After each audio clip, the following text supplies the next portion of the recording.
Vamos a tratar en realidad de llegar a lo que es lo que hemos denominado un poco esta humilde presentación, que sería el arte del payador en el siglo XXI. El arte del payador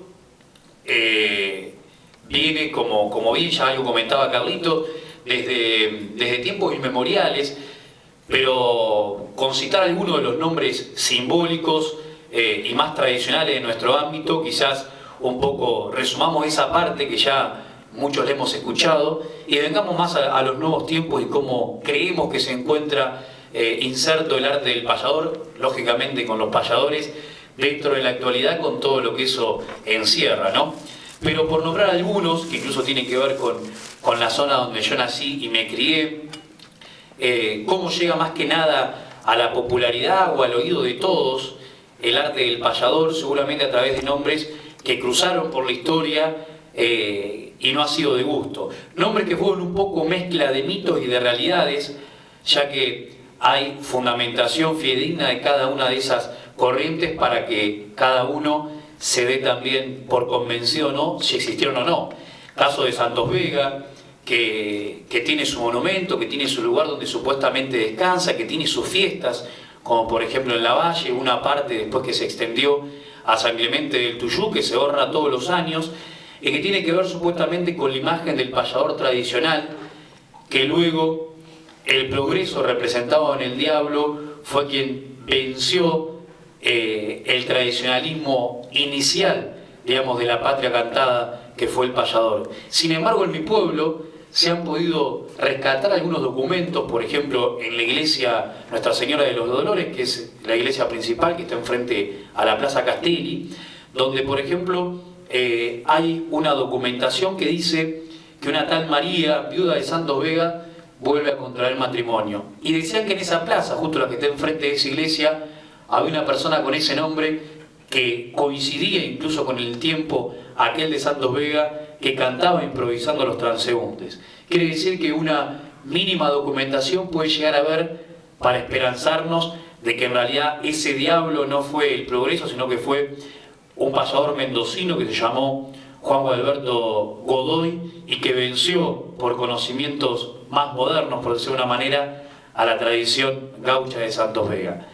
También, cómo pasar por alto, al menos en una breve reseña, el Martín Fierro de José Hernández, que probablemente también haya sido inspirado en alguien que ha existido y que últimamente han salido a luz libros importantes, uno que editara el también cantor y poeta Ayacucho Abel Gari, y otro el juez que vivió en Dolores y que al encontrar una documentación en los tribunales empezó a rescatar toda una historia de un tal Melitón Fierro, que puede llegar a haber sido también el protagonista de la historia que después nos contó en Sextilla, ya ahora denominada hernandiana, José Hernández, para establecer lo que todos conocemos como la Biblia gaucha, ¿no?, del Martín Fierro. Así que ¿por qué no pensar que también alguien con esa denominación o no pasó por estas pampas para dejarnos una herencia? Pero si vamos a lo que ya sí fue documentado más exactamente por payadores que también se dedicaron un poco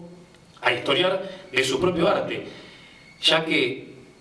la bibliografía de nuestro canto es bastante chica, más allá de los grandes aportes que han hecho autores importantes, como en los últimos tiempos Abel Zavala y de tiempos anteriores, pero no tan lejanos, sino cercanos ahora, el payador Víctor Di Santo, que entre otros libros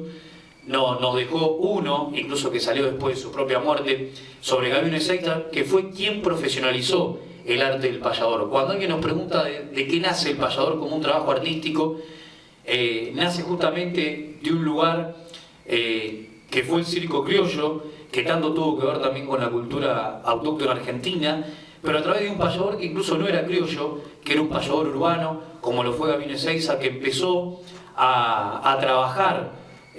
con todo lo que ello requiere de este arte que se denominó payador. Y entonces a partir de ahí, de 1912 aproximadamente, podemos decir de que este ya es un arte profesionalizado, más allá de que viene de tiempos inmemoriales.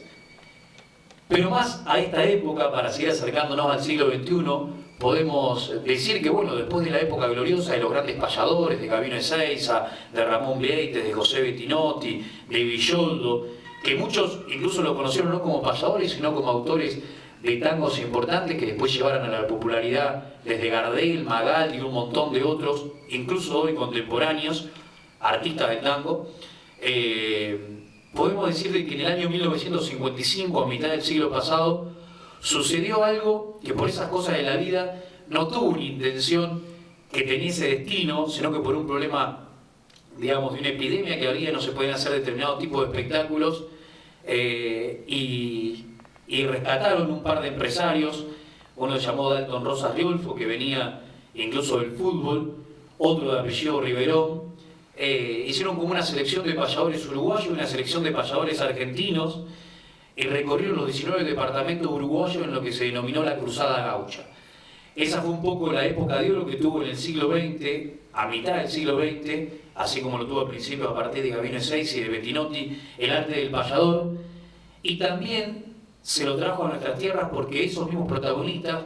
vinieron a lo que serían las famosas giras que comprendían todas las ciudades importantes o pequeños pueblos, porque en realidad la mayoría de los lugares cantaban en clubes de campo. Ahí llegaron, por ejemplo, lo de mi abuelo, en un paraje que hoy no vive prácticamente nadie, que se llama Lomas de Salomón, que pertenece a Dolores. Todos los lugares importantes, decía, desde Buenos Aires a Mar del Plata. Y ahí muchos de los payadores argentinos pudieron compartir con ellos payadas. Yo siempre cuento, esto es algo particular, que no sé si viene al caso, pero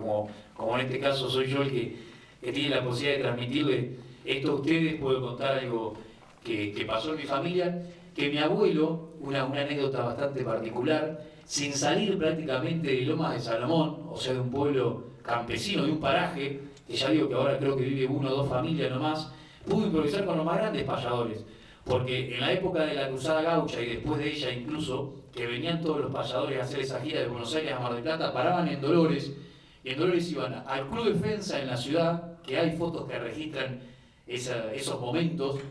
y al Club de Lomas de Salomón, que era justo lo que quedaba al lado de la casa de mi abuelo. Y siempre como una, que todavía sigue pasando, con una buena predisposición y disposición de quienes van a visitar un pueblo, como los cantores a quienes invitan a los cantores del pago. Y en ese caso el único que payaba era mi abuelo, así que por ahí